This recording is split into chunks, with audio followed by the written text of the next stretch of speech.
स्रोत हम लोग जान गए ना, प्राकृतिक स्रोत और कृत्रिम स्रोत। लेकिन अब जो होता है, अब हम जानेंगे प्रदीप्त और अप्रदीप्त क्या होता है। इसको मिटाते हैं, ध्यान दीजिएगा। जैसे अगर कोनो चीज, कोई वस्तु है, ये तो आप कृत्रिम प्राकृतिक बातें हैं। अब हम लोग जानेंगे प्रदीप्त वस्तुएं क्या होती हैं। प्रदीप्त प्रकाश स्रोत, प्रदीप्त प्रकाश, और एक होता है अप्रदीप्त। अप्रदीप्त वस्तु कहते हैं इसको, अप्रदीप्त और प्रदीप्त वस्तु। देखिए बात नहीं सुनी यहाँ पे। प्रदीप्त वस्तु क्या होती है, तो जैसे जो वस्तु प्रकाश उत्पन्न करती है, क्या करती है, जैसे सूर्य, क्या है, सूर्य क्या हो, प्रदीप्त है कि अप्रदीप्त? प्रदीप्त। लकड़ी क्या होगा, अप्रदीप्त। लकड़ी से प्रकाश निकलता है। अब मत बोलना कि जलाने पर, वो गलत बात है। तो लिखिए, हेड डालिएगा प्रदीप्त। क्या चीज, हाँ लिखिए आप लोग। प्रदीप्त वस्तु ऐसी वस्तु, हम लिख ही दे रहे हैं, ऐसी वस्तु जो स्वतः प्रकाश उत्पन्न करती है, उसे क्या कहते हैं, प्रदीप्त वस्तु। प्रदीप्त वस्तु। आगे लिखिए, वे वस्तु, चाहे ऐसी वस्तु जो स्वतः प्रकाश उत्पन्न नहीं करती है, उसे अप्रदीप्त वस्तु कहते हैं। लिखने में ध्यान दीजिए, लोग मिटा देंगे।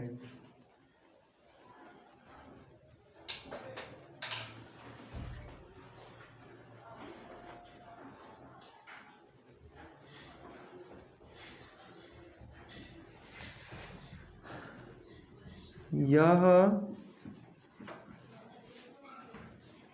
प्रदीप्त वस्तु के प्रकाश से प्रकाशित होती हैं। जैसे इसका मतलब क्या हुआ, सुनिए, प्रदीप्त वस्तु क्या होगा ना, कि उसको अगर उसको जलाएंगे तो खुद अपने अंदर से प्रकाश देगा। जैसे इसका अगर एग्जाम्पल देखेंगे, जैसे में, तो सूर्य क्या हो जाएगा, सूर्य किसी के प्रकाश नहीं लेता है, सूर्य क्या करता है, स्वयं का प्रकाश देता है। बल्ब को आप लोग प्रकाश देते हैं? नहीं, बल्ब के अंदर खुद का प्रकाश होता है। लेकिन आप इधर आ जाइएगा, अगर इसमें जैसे की बात करेंगे तो इसमें आप लोग अप्रदीप्त वस्तु में पढ़ेंगे चंद्रमा। क्या पढ़ेंगे, बता रहे हैं इसके बारे में। चंद्रमा, मेज, बर्तन, लकड़ी, तो लड़की लिखा जाता है। सुनिए,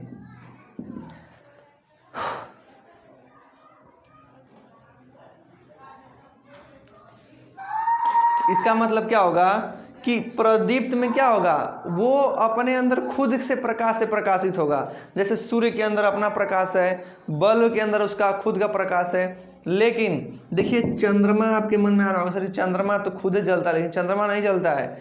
चंद्रमा ना सूर्य का प्रकाश को सोखता है और फिर रात में वह चमकता है। तो ये इसके पास खुद का प्रकाश नहीं है। अगर मेज है, मेज के अंदर प्रकाश नहीं होता है, आप उसको, ये वस्तु मतलब ये प्रदीप्त वस्तु, सीएफएल चाहे राड, उसको प्रकाशित करती है तब वो चमकता है। डब्बा है, डब्बा हमको दिख रहा है ना, दिख रहा है, इसका मतलब इसे प्रकाश पड़ रहा है तभी दिख रहा है। अब हम इस रूम की सभी लाइटों को बंद कर दें तो दिखेगा ये डब्बा? नहीं दिखेगा, अंधेरा हो जाएगा। इसका मतलब कि इसके अगल बगल के प्रकाश को हम क्या कर दिए, हटा दिए। और वो प्रकाश कहाँ से आ रहा था, प्रदीप्त वस्तु से। तो प्रदीप्त वस्तु वे वस्तुएं होती हैं जो स्वयं के प्रकाश से प्रकाशित होती हैं, माने खुद से चमकती हैं। लेकिन अप्रदीप्त वस्तुएं क्या होती हैं कि प्रदीप्त वस्तुओं के प्रकाश से प्रकाशित होती हैं। लिख लीजिएगा, यह प्रदीप्त। सुनिए, प्रकाश के गुण के बारे में जानेंगे ना, तब प्रकाश जो होता है अपने अंदर कुछ न कुछ गुण लेके चलता है। मतलब प्रकाश की क्वालिटी क्या होती है, तो प्रकाश का पहला है कि प्रकाश जब भी चलता है ना तो चुंबकीय तरंग के रूप में चलता है। प्रकाश विद्युत चुंबकीय तरंग के रूप में, मतलब ना जब प्रकाश चलता है ऐसा चलता है, ठीक है, तरंग के रूप में। कैसे? तरंग के रूप में। दूसरा है कि प्रकाश स्वयं नहीं दिखाई देता है, आप प्रकाश को नहीं देख सकते हैं। प्रकाश किसी वस्तु को देखने के लिए सहायक होता है। जैसे यहाँ से प्रकाश यहाँ तक आ रहा है, बीच में क्या है, कुछ दिख रहा है? नहीं दिख रहा है। ये बस एक माध्यम है कि कोनो चीज को दिखाने के लिए। तो ये प्रकाश का गुण है, आप प्रकाश को नहीं देख सकते हैं बल्कि प्रकाश की सहायता से किसी वस्तु को देख सकते हैं। भाई पंखा कोने में रखा गया है, हम लाइट बंद कर देंगे तो नहीं देख पाएंगे पंखा, लेकिन जैसे ही लाइट जलाएंगे प्रकाश आएगा, अर्थात प्रकाश की सहायता से हम इसको क्या कर सकते हैं, ठीक है। प्रकाश जो होता है ये निर्वात में, निर्वात का मतलब अगर कुछ नहीं रहेगा, हवा पानी जल कुछ भी नहीं रहेगा, तब पर भी ये चल सकता है। वो भी कितना की रफ्तार से, 3 × 10⁸ मीटर प्रति सेकेंड का ये, या 3 × 10⁵ किलोमीटर प्रति सेकेंड, माने 1 सेकेंड में 3 लाख जाएगा किलोमीटर। अब देखिए प्रकाश जो होता है पारदर्शी माध्यम। अब आपके मन में रहोगे पारदर्शी माध्यम क्या होता है, तो पारदर्शी माध्यम वह माध्यम होता है जिसको आर पार झलकता है, देख सकते हैं। तो प्रकाश उसको ना छेद करके इधर से उधर निकल सकता है, ठीक। तो इसको बोलते हैं पारदर्शी माध्यम। जैसे कांच, वायु, प्लास्टिक, ये सब क्या है, सफेद वाली। अब भाई देखा, ये अर्ध पारदर्शी है। अर्ध पारदर्शी माने झलमला रहा है ना, तो आधा तो प्रकाश भी जाएगा तो तनी तनी निकलेगा। अब इधर से दिखे नहीं दिखेगा ना, क्योंकि ये क्या कौन माध्यम हो गया, अपारदर्शी। ये डब्बा कौन माध्यम है, अपारदर्शी। हम आंख से इधर से देखेंगे तो आप लोग उधर नहीं दिखाई दे रहे हैं, इसका मतलब ये क्या है, अपारदर्शी है। अगर ये मान लीजिए कांच में देखते हैं आपको, तो गाड़ी का जो शीशा होता है 4 व्हीलर वाला, तो कैसा माध्यम है, पारदर्शी। अपारदर्शी क्या होता है, जैसे कि लोहा हो गया, दीवार हो गया, लकड़ी हो गया, कुछ भी मान लीजिए, दीवार, लोहा, लकड़ी, जो आपके मन में आ रहा होगा, वो क्या होता है, अपारदर्शी माध्यम। तो अपारदर्शी माध्यम से प्रकाश नहीं गुजरता है, लेकिन पारदर्शी माध्यम से प्रकाश गुजर जाता है। अब एगो लिखे हैं कि दृश्य प्रकाश का, अब जैसे ध्वनि आपको पढ़ाए थे ना कि श्रव्य ध्वनि, पराश्रव्य ध्वनि, अपश्रव्य ध्वनि, तो वैसा ही प्रकाश भी होता है। प्रकाश का भी कोई गुण होता है, हाई नापते हैं। ये मात्रक लिखे एंगस्ट्राम, क्या लिखे हैं, ये नहीं, ये तरंग दैर्ध्य का मात्रक, ये कितना जल्दी जैसे से हो रहा है उसको बोलते हैं तरंग दैर्ध्य। ध्वनि में पढ़ाए थे, तरंग दैर्ध्य को लैम्डा से दिखाते हैं। तो जो भी प्रकाश होगा तरंग दैर्ध्य वाला 3900 एंगस्ट्राम से लेके 7800 एंगस्ट्राम के बीच का प्रकाश को हम देख सकते हैं। मतलब उसी का हम सहायता से किसी वस्तु को देख पाएंगे, न ऐसे कम को देख पाएंगे न ऐसे ज़्यादा को। जैसे ध्वनि में क्या था, श्रव्य, पराश्रव्य, अपश्रव्य, वैसे ही प्रकाश में है। अगर दृश्य प्रकाश को देखना होगा तो 3900 एंगस्ट्राम से 7800 एंगस्ट्राम के बीच में रहना चाहिए। तब विकल्प में पूछता है कि हम प्रकाश, दृश्य प्रकाश का तरंग दैर्ध्य कितना होता है, तो बताइएगा कि 3900 एंगस्ट्राम से लेके 7800। हाँ, इसका दुगुना है ना, कितना है, दुगुना, 39 दूना के 78।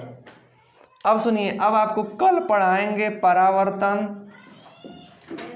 फिर पढ़ाएंगे अपवर्तन, फिर इस यहाँ से हम लोग का मेन चीज चालू हो जाएगा। अब तक क्या था, प्रकाश था। क्या था, प्रकाश। देखा, ये मान लीजिए हमारा एक दर्पण है, अभी कांच था, क्या था, कांच। लेकिन जैसा ही इसका एक भाग अगर कलई कर दी, मैंने रंग दिए इसका, तो ऊपर वाला सतह चमकीला हो गया। क्या हो गया, चमकदार। अब मान लीजिए हमने इधर से एक प्रकाश भेजा, ये दो माध्यम हो गए, ये पहला माध्यम, ये दूसरा माध्यम। तो जब प्रकाश भेजें तो ये प्रकाश अब इस सतह से टकराएगा, क्योंकि ये चमकदार सतह है। कैसी है? चमकदार परत है, चाहे सतह है। तो टकराएगा तो ये फिर पुनः उसी मार्ग में क्या कर देगा? वापस भेज देगा। तो देखिए, जो प्रकाश की किरण आती है और टकरा के फिर वापस चली जाती है, किससे टकराती है? तो यह एक चमकदार परत पे।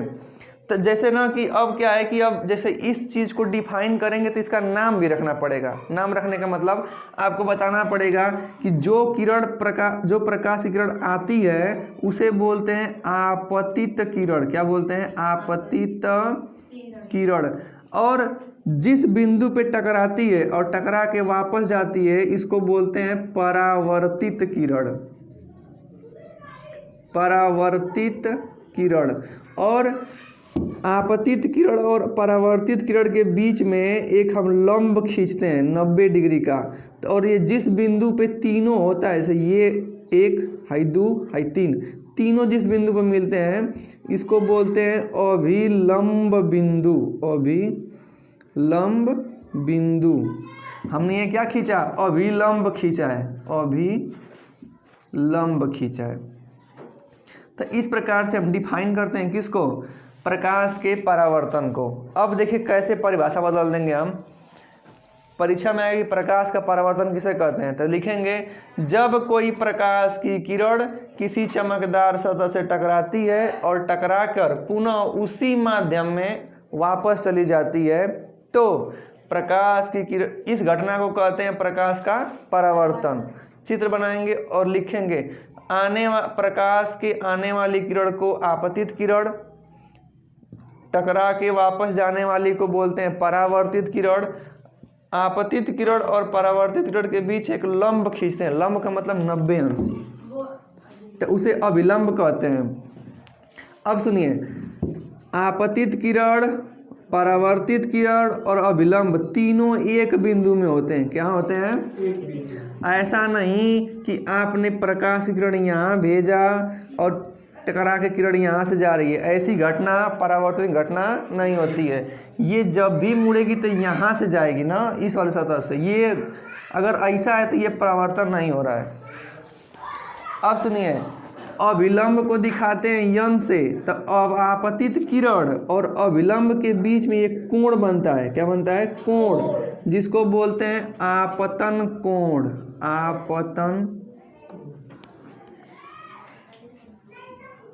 आपतन कोण कहते हैं। इसको स्मॉल आई से दिखाते हैं। अभिलंब और परावर्तित किरण के बीच एक जो कोण बनता है उसको स्मॉल आर से दिखाते हैं और उसको बोलते हैं परावर्तन कोण। परावर्तन कोण। तो जब परावर्तन की घटना होती है तो जितना डिग्री पे आई होता है उतना ही डिग्री पे क्या होता है? आर होता है। मतलब जितना एंगल से इसको लेके आएंगे उतना एंगल इधर देगा। ठीक है? तो आपतन कोण बराबर परावर्तन कोण। इसी को कहते हैं क्या? प्रकाश का परावर्तन। जैसे कि ये जो बता रहे हैं आप लोगों को, ये परावर्तन है ना। अब परावर्तन होने का 2 नियम होता है।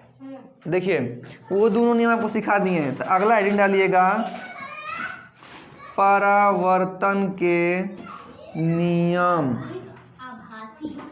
सुनिए, परावर्तन के नियम का मतलब, जैसे अगर कोनो घटना घटित हो रहा होता है तो उसी के साथ साथ उसके कुछ नियम कानून भी होते हैं। अगर उस नियम कानून को नहीं फॉलो करेगा तो ये घटना नहीं कहलाएगा।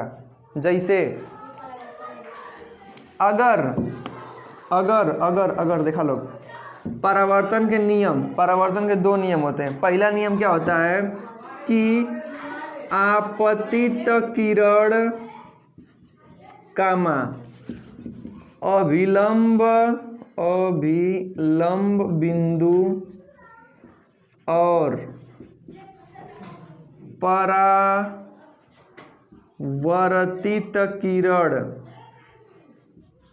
परावर्तित किरण तीनों एक ही बिंदु पर होने चाहिए। जैसे देखिए यहाँ पे हमारा आपतित किरण, परावर्तित किरण और अभिलंब तीनों कहाँ है, तब्बे कहलाएगा कि आपतन, सॉरी तब्बे कहलाएगा कि परावर्तन हुआ है। और दूसरा ये कहता है कि इधर वाला जो कोण है माने आपतन कोण आई और परावर्तन कोण आर के सदैव क्या होना चाहिए, बराबर। तो दूसरा नियम ये कहता है कि आपतन कोण small I is equal to परावर्तन कोण स्मॉल आर के क्या होता है, बराबर होता है। जैसे अगर कोनो प्रकाश की किरण इधर आई, जैसे देख मान लीजिए हमारा विलंब हो गया, ये तल हो गया, जैसे मान लीजिए आई प्रकाश की किरण इधर चली गई ना, तो अविलंब से ये किरण अगर 30 डिग्री पर गई है, कितना पे, तो आपसे आर का मान पूछेगा तो यो कितना हो जाएगा, 30 हो जाएगा। कितना हो जाएगा, तो अर्थात स्मॉल आई बराबर आर के बराबर होना चाहिए। मतलब जितना से आएगी उतना ही से क्या होगी, जाएगी। तो ये हमारा क्या कहलाता है, परावर्तन के नियम। परावर्तन घटना समझ गए आप लोग ना, ठीक। अगला हेडिंग डालिएगा आप लोग, प्रतिबिंब। हाँ नहीं जी बोल सकती हो, माइक है, तुम लोग का आवाज नहीं आएगा उतना, नहीं स्लो में, हमसे धीरे। प्रतिबिंब को अंग्रेजी में इमेज कहते हैं। लिखिए इसके बारे में आपको बताएं। अब जो भी घटना हम लोग पढ़ेंगे ना प्रतिबिंब संबंधित, ये हम लोग पढ़ लिए ना परावर्तन, अब हम लोग पढ़ेंगे प्रतिबिंब।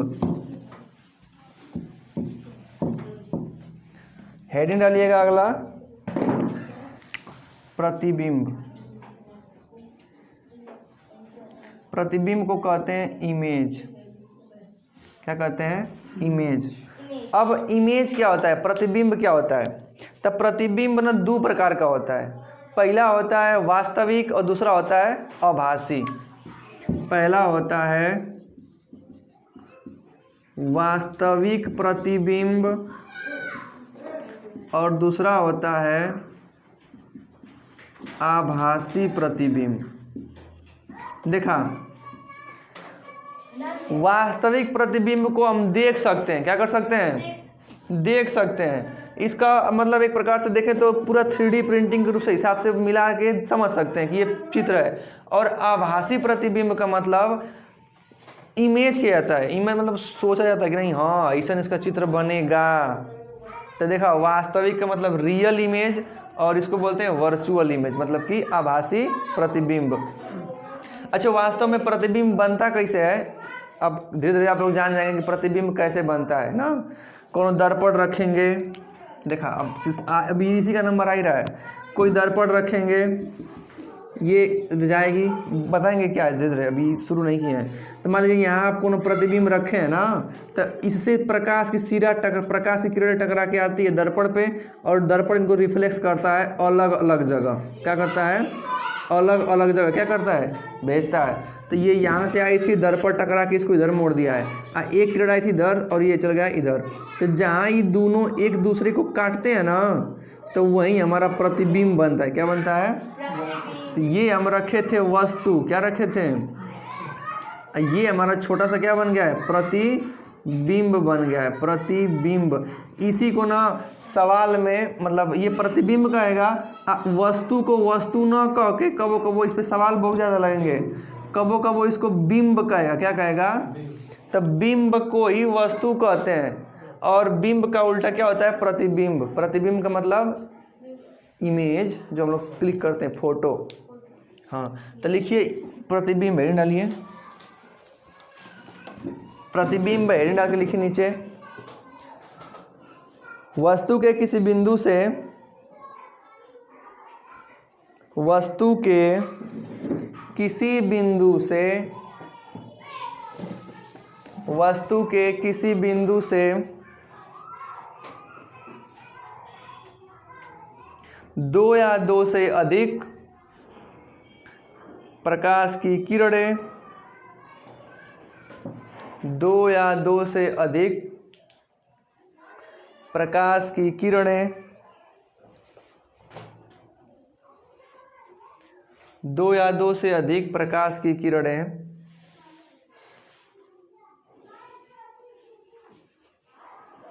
चलकर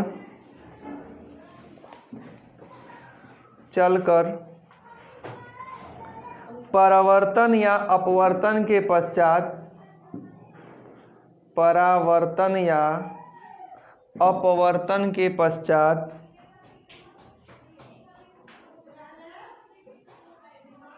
जिस बिंदु पर मिलते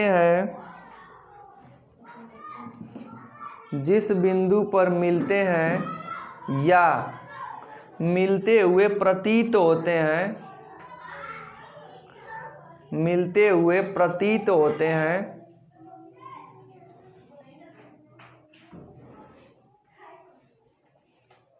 तो वह बिंदु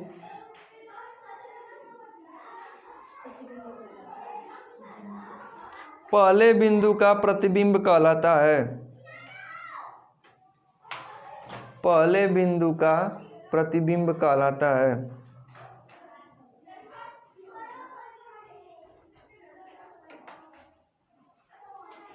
प्रतिबिंब दो प्रकार का होता है। हेडिंग है प्रतिबिंब के प्रकार। तो प्रतिबिंब दो प्रकार के होते हैं। अगर हम तेज बोल रहे होंगे तो बताइएगा, धीरे बोलेंगे, मतलब स्पीड, आवाज सही है, स्पीड में बोलें, ठीक। प्रतिबिंब के प्रकार। प्रतिबिंब दो प्रकार के होते हैं। पहला होता है वास्तविक, जिसको बोलते हैं रियल इमेज, REALIMAGE,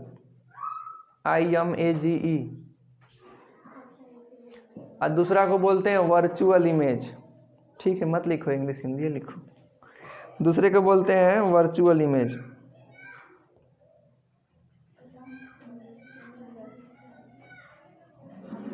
अच्छा, इसके नाम से ही फिक्स है। सुनिए, अब दिखा दें आपको, ज़्यादा लिखाएंगे क्या मतलब है, सुन लीजिए, इधर सुनो। प्रतिबिंब दो प्रकार के, वास्तविक और आभासी।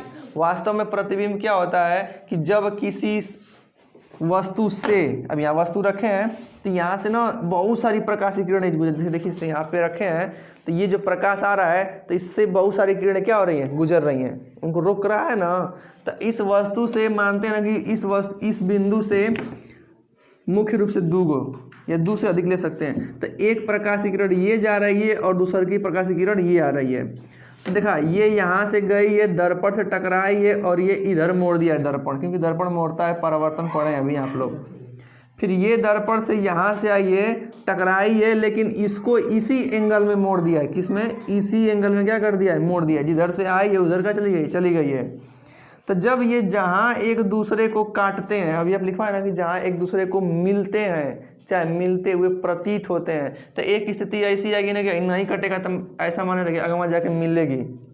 6 गो स्थिति होता है, अभी बनवाएंगे। और सर जी ये वाला क्यों नहीं बन रहा है, मतलब सर जी सीधा एक ही में सर जी आ रहा है उसी। हाँ, बताएंगे। प्रकाश का जो मार्ग होता है चलने का ना, 3 तरीका होता है। अभी बस आप समझ लीजिए इसको।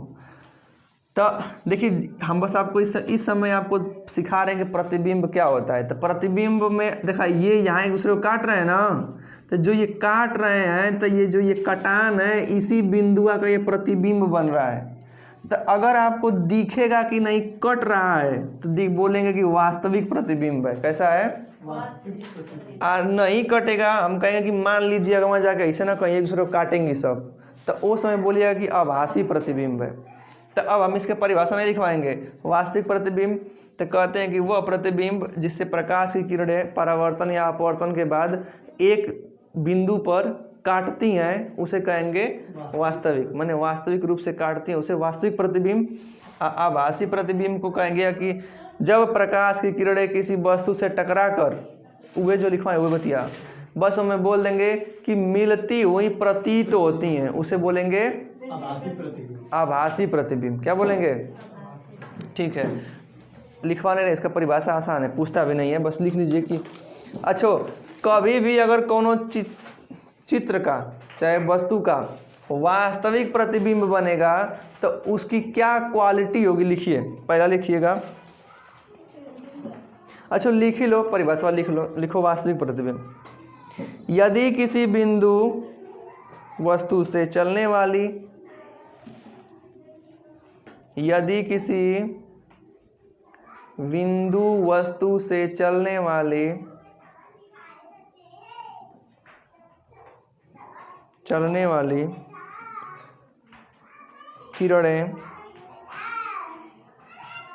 किरणें परावर्तन या अपवर्तन के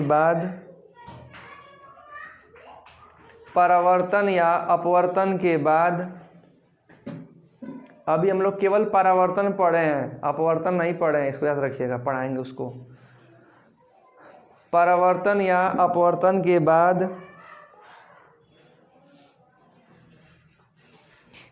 एक दूसरे बिंदु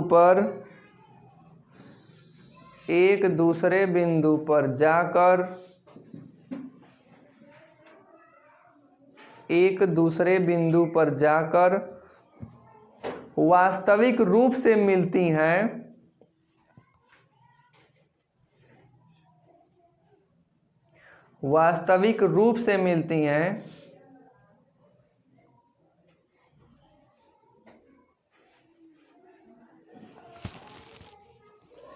तो वह प्रतिबिंब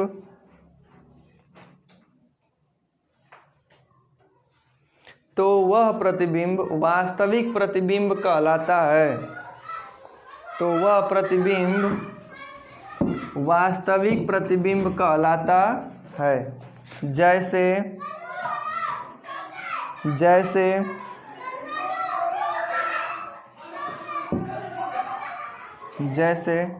अवतल दर्पण में प्रायः वास्तविक प्रतिबिंब बनते हैं।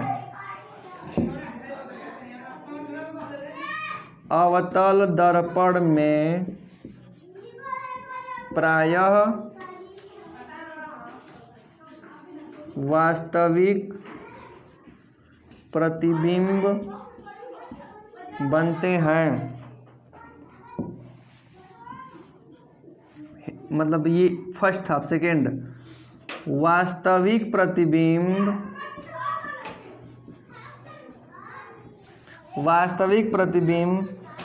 सदैव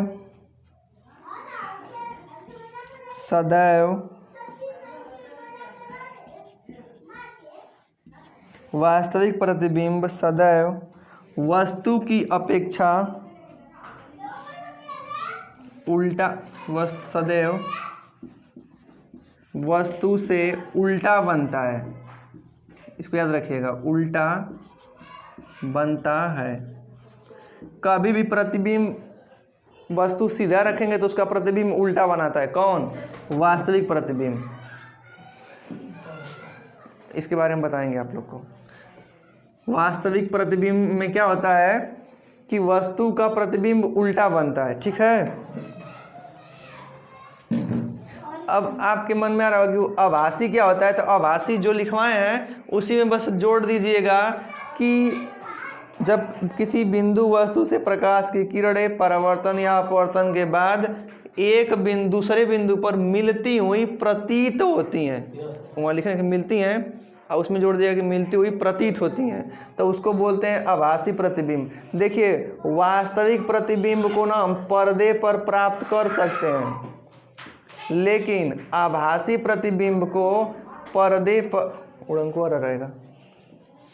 आभासी प्रतिबिंब को पर्दे पर प्राप्त नहीं कर सकते हैं, इसे केवल आभास किया जाता है। इसको केवल आभास किया जाता है। और यह सुनिए, यह सदैव सीधा बनती हैं। कैसी बनती हैं? सीधा बनती हैं। हाई कैसे बनता है? उल्टा। हाई कैसे बनता है? और यह सदैव वस्तु से हमेशा बड़ी बनती हैं। कैसी बनती हैं?